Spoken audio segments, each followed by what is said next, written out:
Hello दोस्तों, welcome back to another very interesting video lecture. आज के लेक्चर में जो टॉपिक हम पढ़ने वाले हैं वो आता है हमारा स्ट्रेंथ ऑफ मटेरियल के अंदर, that is torsion of shaft. ये जो टॉपिक है ये हम टॉर्सन इक्वेशन आज पार्टिकुलरली पढ़ने वाले हैं। अगर आप RGPV यूनिवर्सिटी में तो आप अपना ये सिविल इंजीनियरिंग या मैकेनिकल इंजीनियरिंग या फिर AIR रोबोटिक्स वगैरह में अपने थर्ड सेमेस्टर में पढ़ते हैं स्ट्रेंथ ऑफ मटेरियल के अंदर। एंड 90% बच्चों को जो इसका डेरिवेशन है ये कॉलेज में कई बार निपटा दिया जाता है या फिर थोड़ा बेसिक कमज़ोर होने की वजह से, क्योंकि इसमें 3-4 कॉन्सेप्ट एक साथ यूज़ होते हैं तो ये समझ हमको नहीं आता है। तो आज की वीडियो में मैं आपको इतना प्रैक्टिकली ये समझाने वाला हूँ टॉपिक। एंड यकीन मानिए अगर आज की वीडियो के बाद भी आपको ये डेरिवेशन समझ नहीं आता है तो कहीं ना कहीं कमी आप में ही है, थोड़ा आप चेकअप कराइए। एंड आपके टीचर में कोई भी कमी नहीं है दैन। तो बिना किसी देरी के स्टार्ट करते हैं अपना टॉपिक टॉर्सन ऑफ शाफ्ट। ये हमारा जस्ट बेसिक है इस यूनिट का। अगर आप ये चीज़ अच्छे से पढ़ लेंगे, डेरिवेशन समझ लेंगे, तब जाके आप इसके न्यूमेरिकल्स अच्छे से कर पाएंगे। एंड एग्जाम में हमारे मोस्टली न्यूमेरिकल्स ही पूछे जाते हैं, तो हमको न्यूमेरिकल की प्रैक्टिस बहुत अच्छी होनी चाहिए। एंड वो अच्छी कैसे होगी? जब हमारी थ्योरी और बेसिक डेरिवेशंस क्लियर होंगे। तो चलिए, हो सकता है ये लेक्चर थोड़ा सा लंबा हो जाए, 20-25 मिनट का भी हो जाए, बट अगर आप इसको एंड तक देखते हैं तो आप अपने एग्जाम में न्यूमेरिकल्स के मार्क्स पक्के समझिए। मतलब न्यूमेरिकल्स की अगर आप इसके बाद प्रैक्टिस करते हैं तो टॉर्सन ऑफ शाफ्ट क्या होता है? अगर सपोज मेरे पास एक शाफ्ट है या फिर एक रॉड है, रॉड शाफ्ट एक सेम चीज़ है, एक सर्कुलर, ये समझ लीजिए एक शाफ्ट है। इसका एक एंड मैंने फिक्स कर दिया एंड दूसरे एंड पे मैंने कुछ टॉर्क लगाया। सपोज टॉर्क मतलब मैंने इसको ट्विस्ट करना चाहा है, कुछ इस साइड से इसको फोर्स लगाना चाहा, घुमावदार फोर्स जिसको टॉर्क बोलते हैं। तो मैं इसको कुछ मरोड़ना चाह रहा हूँ कुछ इस प्रकार से मेटल को। तो ये तो अभी फिलहाल प्लास्टिक है। सपोज कोई मेटल होता, जैसे अगर ये एक दफ़ा मान लेते हैं कि ये भी वो है सर्कुलर, ये सर्कुलर तो नहीं बट एक सर्कुलर शाफ्ट मान लेते हैं। अगर मैं इसका एक एंड फिक्स कर दूं एंड इस पर कुछ एक मैं टॉर्क लगाऊं, देखिए मैं इसको मरोड़ने की कोशिश कर रहा हूं, तो इसके अंदर कुछ स्ट्रेस डेवलप हो रहा है। जिस स्ट्रेस की वजह से जैसे मैं इसको छोड़ूंगा तो ये अपनी पोजीशन में वापस आ जाएगा, उसको बोलते हैं टॉर्सियोनल स्ट्रेस। एंड इस पर मैं कुछ टॉर्क लगा रहा हूँ, तो इसकी कुछ इक्वेशंस बनती हैं कि इसमें टॉर्सन कैसे होता है, इसका मॉड्यूलस ऑफ रिजिडिटी वगैरह से रिलेशन कैसे होता है, ये सब हम अपने आगे के डेरिवेशन में चल के देखने वाले हैं। तो सपोज कर लेते हैं हमारे पास एक क्या है, एक शाफ्ट है जिसकी रेडियस कुछ R रेडियस की सर्कुलर शाफ्ट है जिसकी लेंथ L है, एक तरफ से ये फिक्स है। तो अगर आप देखेंगे कि अगर मैं इसको क्या करूँगा, अगर मैंने जैसे इसको कुछ फोर्स लगाया इधर से तो ये कुछ ट्विस्ट, कुछ मरोड़ जाएगा। मतलब अगर जो इसका ये होगा फेस वो कुछ थोड़ा सा घूम जाएगा। तो इसकी जो सरफेस है ये आप देख सकते हैं कि इसका एक्सेस है, जो डैश डैश आप देख सकते हैं। एंड ये कुछ मैंने इसमें कुछ टॉर्क लगाया तो ये घूम गई कुछ इस टाइप से। तो ये जो ये वाली चीज़ थी, एक्सेस टाइप की लाइन है, कुछ घूम के ऐसी पहुंच गई, थोड़ी सी चेंज हो गई। इसकी सरफेस कुछ कितनी एंगल से ट्विस्ट हो गई, कुछ 5 एंगल से चेंज हो गई। और क्योंकि फेस पे फोर्स लगा रहे हैं तो इसका जो क्रॉस सेक्शन एरिया होगा वो भी थोड़ा सा घूम जाएगा। मतलब जिस साइड की क्रॉस सेक्शन एरिया है ये भी थोड़ा सा ट्विस्ट हो गया। अगर आप साइड के एनिमेशन में भी देख सकते हैं तो इस टाइप से कुछ ट्विस्टिंग होती है। तो इसका जो फेस भी होगा या क्रॉस सेक्शन एरिया होगा वो भी कुछ थीटा एंगल से इस टाइप से ऊपर की तरफ घूम जाएगा। तो ये एंगल थीटा है। एंड इसकी जो सरफेस है उसको हमने फाई माना है, इसके वो फाई एंगल से थोड़ी घूम गई है। फाई क्या है? Longitudinal twist. थीटा क्या है? Twist angle of cross section. तो ये लॉन्गिट्यूडनल ट्विस्ट है, ये twist angle of cross section है। चलिए अपना डेरिवेशन स्टार्ट करते हैं। एक चीज़ और याद रखनी है कि अगर कोई लेंथ बहुत छोटी है, जैसे जो जनरली जो ये हमारा ट्विस्ट होता है टेस्ट वगैरह के लिए या फिर डेरिवेशन के लिए, तो हम मानते हैं कि ये थीटा या फाई है, ये बहुत छोटा है, मतलब थोड़ा सा ही ट्विस्ट हुआ है। अब हम अपना डेरिवेशन देखते हैं। तो डेरिवेशन हम इसका 2 पार्ट में करेंगे। जैसा आपने बेंडिंग इक्वेशन का 2 पार्ट में डेरिवेशन हमने अपना किया था, अगर आप पढ़ चुके हो, तो उसी प्रकार से कुछ टॉर्सन का भी होगा। तो हम पहला पार्ट करते हैं। तो हम इसको कुछ इस टाइप से लिखेंगे कि अगर मैं ट्राइंगल ले लूँ तो in triangle CAA dash, A dash क्या है? जो ये कुछ ये एक आर्क है ए डैश, ए से लेके ए पॉइंट ये है, ए डैश पॉइंट ये है। तो मैंने ट्राइंगल कौन सा लिया? CAA dash. ट्राइंगल तो वैसे स्ट्रेट लाइन से बनता है, एक सीधी रेखाओं से बनता है, बट ए और ए डैश तो एक आर्क है। लेकिन थीटा इतना छोटा है या एंगल इतना छोटा है कि जो कर्व है वो कर्व भी इतना छोटा है कि वो एक सीधी लाइन की तरह हम उसको ट्रीट कर रहे हैं। तो जो ये ए डैश है इसको हम एक कर्व, हालांकि एक सर्कल है बट थोड़ा सा ही ट्विस्ट हुआ है, तो उसको हम एक स्ट्रेट लाइन ही कंसीडर करके चलेंगे।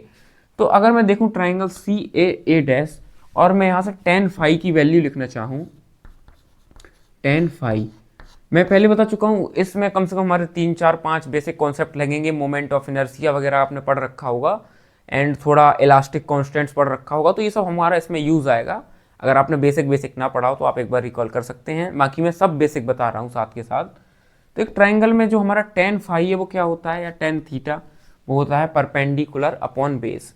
तो इस ट्राइंगल में मेरा परपेंडिकुलर क्या बन रहा है, वो बन रहा है ए डैश। हालांकि ये कर्व है बट मैंने इसको स्ट्रेट लाइन माना, तो हमारा सी ए डैश में जो परपेंडिकुलर है वो ए डैश बन रहा है। तो मैं परपेंडिकुलर लिख दूंगा ए डैश अपॉन जो इसकी बेस है ये बन रहा है हमारा ए सी या फिर सी ए। तो इसकी लेंथ कितनी है, एल, तो मैं इसका बेस लिख दूंगा एल।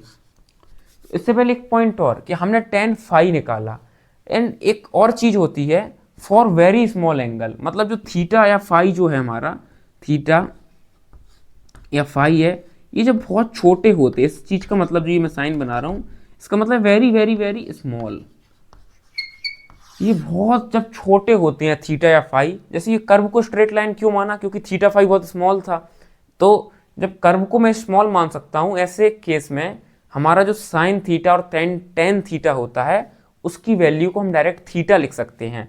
मतलब फॉर स्मॉल एंगल जो हमारा साइन थीटा होता है वो हमारा टेन थीटा के बराबर होता है, और ये हमारा सिंपली इसको थीटा के बराबर भी लिखा जा सकता है, इतना हमको याद रखना है। तो ये एक बहुत नॉर्मल सी बात थी, बहुत रॉकेट साइंस वाली बात नहीं थी। तो इधर से मैं क्या लिख सकता हूँ, टेन थीटा को मैं इसको अप्रॉक्सीमेटली, क्योंकि ये टेन थीटा, इसको थीटा या फाई लिया तो फाई भी लिख सकता हूँ। तो इधर से मेरी ए डैश की वैल्यू क्या आ गई, एल इंटू फाई। मैंने एल को इस साइड पहुँचाया तो फाई एल, ये मेरी इक्वेशन फर्स्ट है। इसके क्रॉस सेक्शन एरिया में भी कुछ ट्विस्ट आया है। तो अगर मैं क्रॉस सेक्शन एरिया देखूँ इधर एंड मैं अपना ट्राइंगल लूँ ओ ए डैश, तो मैं लिखूँगा इन ट्राइंगल, अगर मैं ट्राइंगल ओ ए डैश लिखूँ, in triangle O A dash, तो इधर से मैं टेन क्या लिखूँगा, इस बार फाई नहीं लिखूँगा, इस बार हमारा थीटा, ये एंगल हमने माना थीटा चेंज हुआ, तो tan theta is equals to perpendicular. तो जो ये वाली चीज़ है हमारी परपेंडिकुलर, क्या होता है सामने, ये जो परपेंडिकुलर होता है एक राइट एंगल ट्राइंगल में, किस साइड से, इस टाइप से। बट इधर जो हमारा ये कर्व है ये इतना छोटा है कि ये स्ट्रेट लाइन है, ये भी हम एक परपेंडिकुलर टाइप से मान के चल रहे हैं।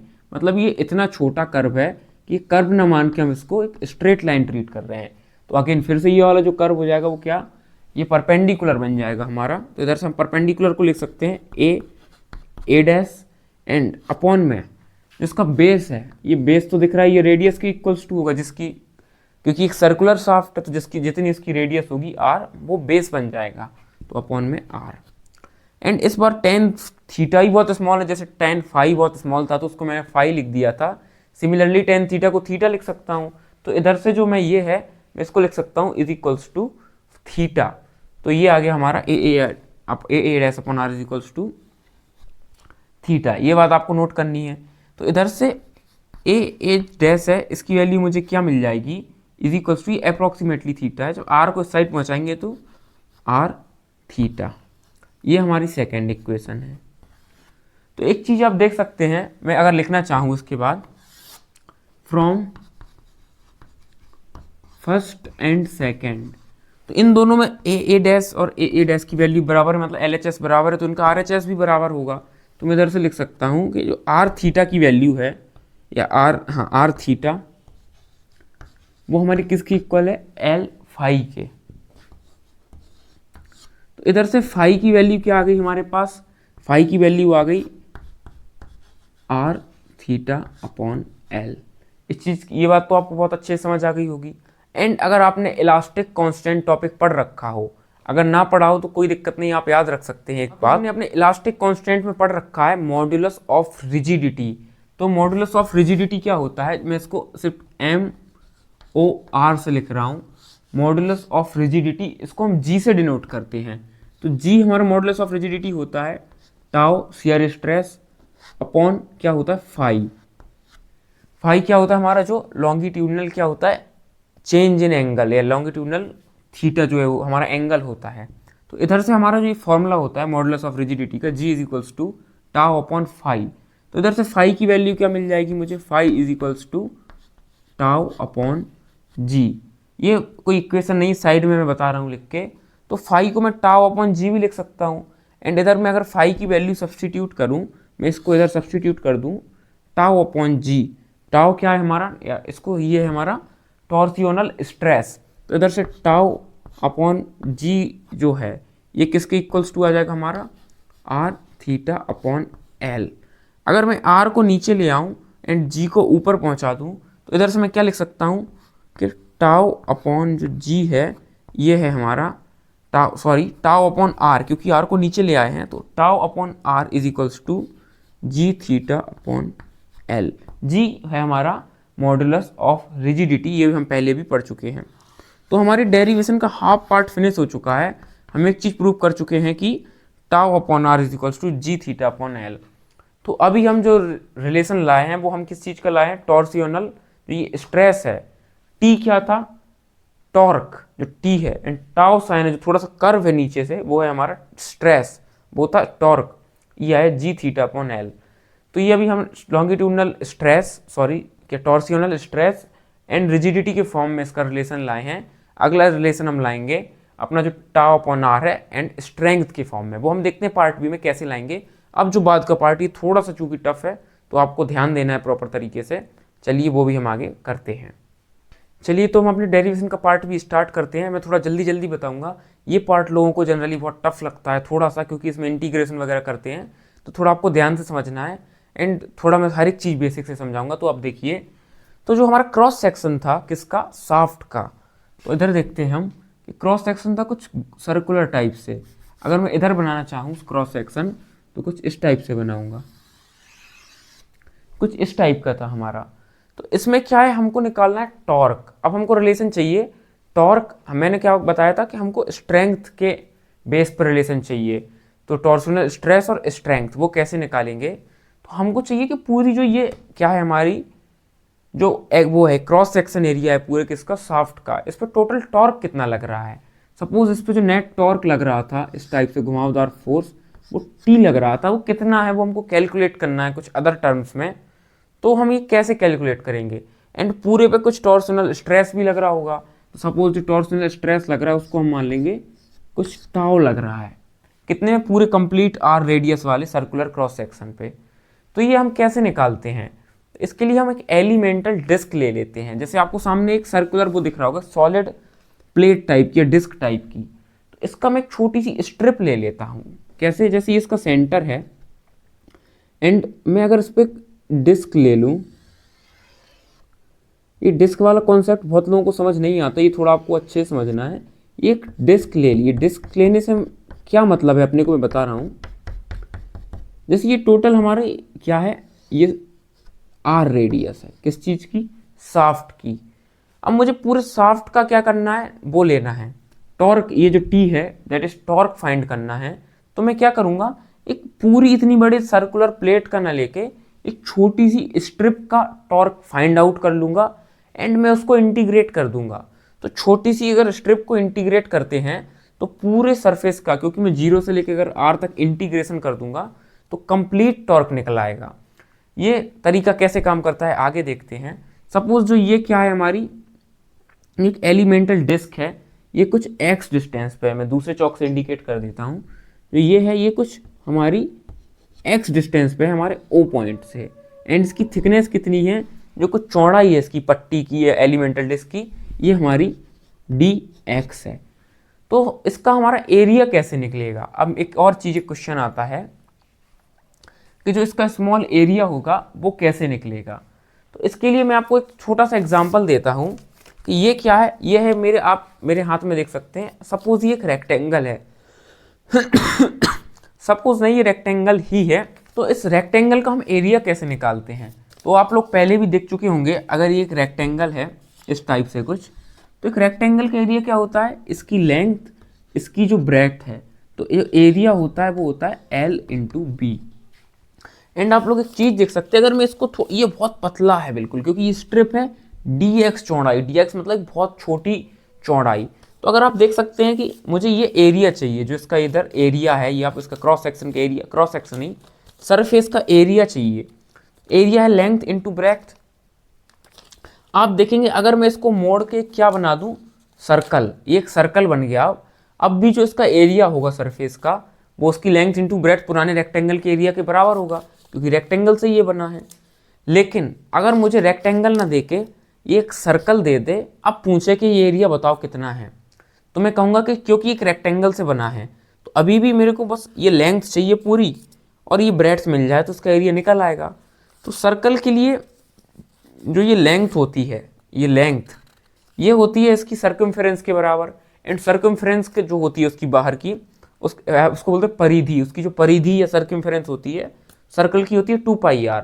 एंड इसकी मुझे थिकनेस या चौड़ाई मिल जाए तो मैं इसकी 2πr इंटू चौड़ाई करके इसका एरिया निकाल सकता हूँ।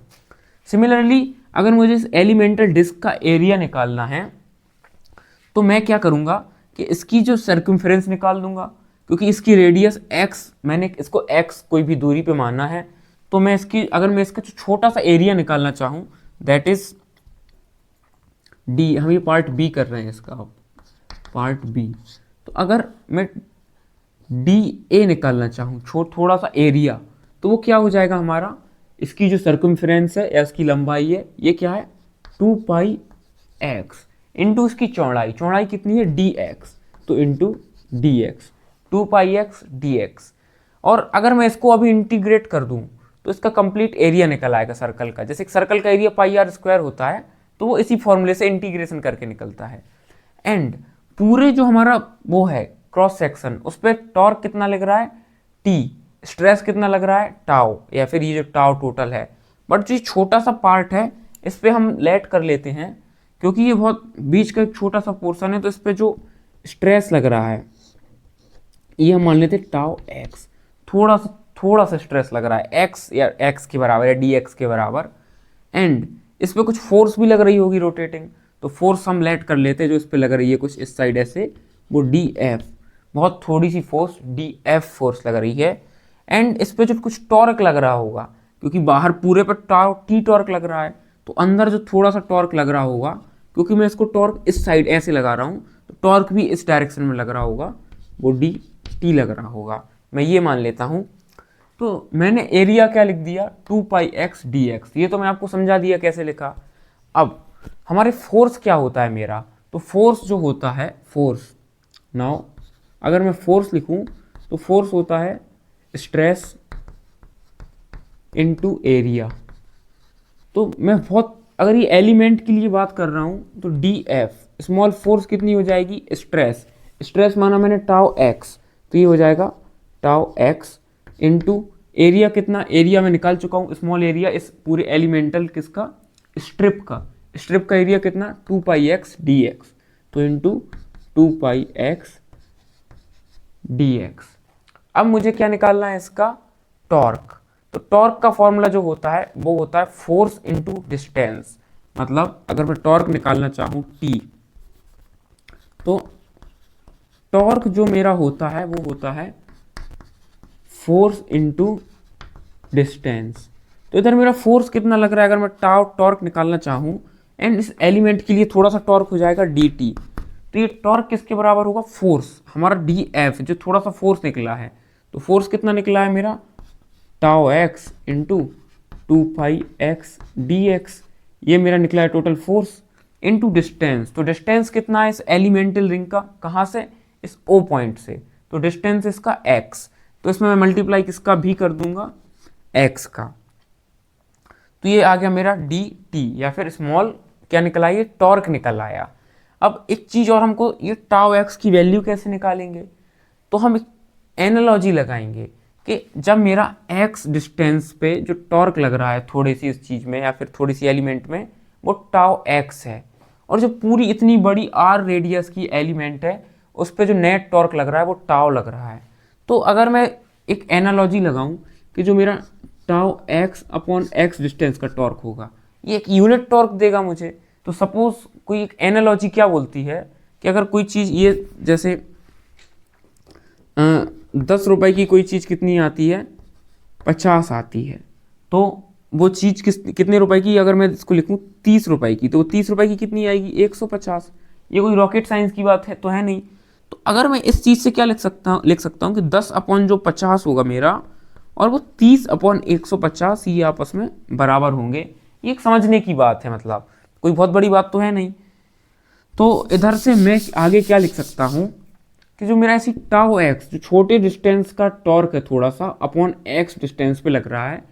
सिमिलरली अगर मैं बड़े डिस्टेंस का टॉर्क लिखूं, दैट इज नेट टॉर्क मेरा टाउ लग रहा है, और वो कितने डिस्टेंस पे लग रहा है, ये टाउ है, ये कितने डिस्टेंस पे लग रहा है, कंप्लीट आर डिस्टेंस, पूरी रेडियस पे, तो टाउ अपॉन आर हो जाएगा। तो इधर से टाउ एक्स की वैल्यू क्या मिल जाएगी मुझे, ये मिल जाएगी X into tau upon R. तो इधर ये जो वैल्यू है टाउ एक्स की, वो मैं इस टाउ एक्स में इधर पुट कर दूंगा। तो इधर से मेरी क्या वैल्यू मिल जाएगी, D T is equals to tau X की जगह tau upon are into X, अब इंटू में ये तो into 2 pi X D X and into में एक और एक्स। तो ये मुझे क्या मिल गया, ये मिल गया एक स्मॉल अमाउंट ऑफ क्या चीज, टी, टॉर्क मिल गया। अब हम आगे देखते हैं कि इसको अगर मैं इंटीग्रेट कर दूं, अगर मैं दोनों साइड क्या कर दूं, इंटीग्रेशन कर दूं 0 से r तक। 0 मतलब बिल्कुल एंड पॉइंट से, x मैंने बीच की कहीं रिंग ली जो मैंने माना था, एंड में अगर r तक इंटीग्रेशन करता हूं मतलब कंप्लीट शाफ्ट का टॉर्क आ जाएगा। तो मैं दोनों साइड 0 से r तक इंटीग्रेशन कर दूंगा। इसको मैं अगर थोड़ा अरेंज करके लिखना चाहूँ इस वाली चीज़ को, अंदर वाली को, तो इसको मैं क्या लिख सकता हूँ, कांस्टेंट चीज़ों को बाहर निकाल सकते हैं। तो हम देख सकते हैं कि 2 पाई एक कांस्टेंट है, टाउ अपॉन आर कांस्टेंट है, तो इधर से मैं 2 पाई टाउ अपॉन आर को बाहर लिख लेता हूँ, इनटू में एक्स एंड एक और एक्स, एक और एक्स, कुछ जो भी आप समझ रहे हो। तो इंटीग्रेशन में क्या बचेगा, एक्स का क्यूब, और एक शब्द बचेगा डी एक्स 0 से आर। तो अब इसको हम प्रॉपर तरीके से इंटीग्रेट करते हैं, आइए देखते हैं कैसे। चलिए तो अपना इंटीग्रेशन देखते हैं। तो हमने देखा था कि जो हमारा इंटीग्रेशन डी टी आया था, वो आया था हमारा 2 pi tau upon r and integration 0 से r of x cube and d x. तो डी टी जो होगा, छोटा सा टॉर्क इंटीग्रेट होके देगा कैपिटल टॉर्क, जो नेट टॉर्क पूरे शाफ्ट पे लग रहा है, एंड वो कितना होगा, ये होगा 2 pi tau upon are into x cube का इंटीग्रेशन होता है एक्स की पावर 4/4 0 से आर तक। तो ये हमारा कितना बन जाएगा, 2 pi tau upon are into, जब सबसे पहले आर रखेंगे तो आर की पावर 4/4 माइनस जब 0 रखेंगे तो 0/4 0 ही हो जाएगा, क्योंकि जब 0 रखेंगे एक्स की जगह। तो मुझे टॉर्क नेट कितना मिल गया, ये मिल गया 2 pi tau upon are into r की पावर 4/4 एंड 4 से 2 कैंसिल हो जाएगा। अच्छा, एक यहाँ पे नई चीज़ आएगी जो आपने आज से पहले हो सकता है ना भी सुनी हो, तो थोड़ा सा आपको ध्यान देना है, वो काफ़ी एक इंटरेस्टिंग सी चीज़ है। ये मैं क्या लिख रहा हूँ, जो मेरा ये नेट टॉर्क आया है, यहाँ तक भी मैं इसको लिख सकता हूँ, मैं 2 से 4 काट दूंगा, एक आर से आर की पावर 4 कट के 3 हो जाएगा, बट मैं ये नहीं करूँगा, मैं इसको थोड़ा मॉडिफाई करके लिखता हूँ।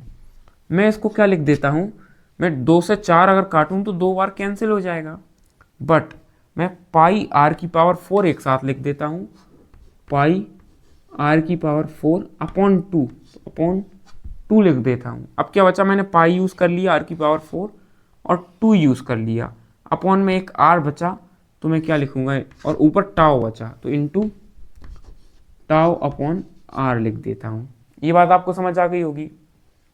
ये मैं टी के इज इक्वल्स 2 में लिखा, एंड जो पाई आर की पावर 4/2 होता है, ये होता है हमारा पोलर मोमेंट ऑफ इनर्शिया। ये होता है क्या, पोलर MOI मतलब moment of inertia for circle या सर्कुलर लेमिना या फिर सर्कुलर डिस्क या सर्कुलर शीट के लिए। तो पोलर मोमेंट ऑफ इनर्शिया होता है ये जेड एक्सिस के लिए। पोलर मोमेंट ऑफ इनर्शिया क्या होता है, एक अगर आप सर्कल है, सपोज ये इसका है एक एक्स एक्सिस, ये इसका वाई एक्सिस, एंड एक इसका कुछ बोर्ड के थ्रू एक्सिस निकलेगा, वो होगा इसका जेड एक्सिस। तो जब अपन हम सब ने आज से पहले पढ़ रखा है कि सर्कल का एक्स एक्सिस के अबाउट जो ये एक्स मोमेंट ऑफ इनर्शिया होता है आई एक्स एक्स, ये होता है पाई आर की पावर 4/4। ये आपने शायद पढ़ रखा होगा, ना पढ़ रखा हो तो आप याद कर लीजिए, मोमेंट ऑफ इनर्शिया है। मोमेंट ऑफ इनर्शिया कब जनरेट होता है? जब कोई चीज़ घूमती है। एंड हमारा moment of inertia Y axis के अबाउट क्या होगा? आई वाई वाई, इसको ऐसे लिखते हैं। ये भी होता है सेम, जब ये वाई मतलब ये एक्सिस के अबाउट, इस लाइन के अबाउट घूमे सर्कल, तो ये होता है पाई आर 4/4, मतलब वही होता है।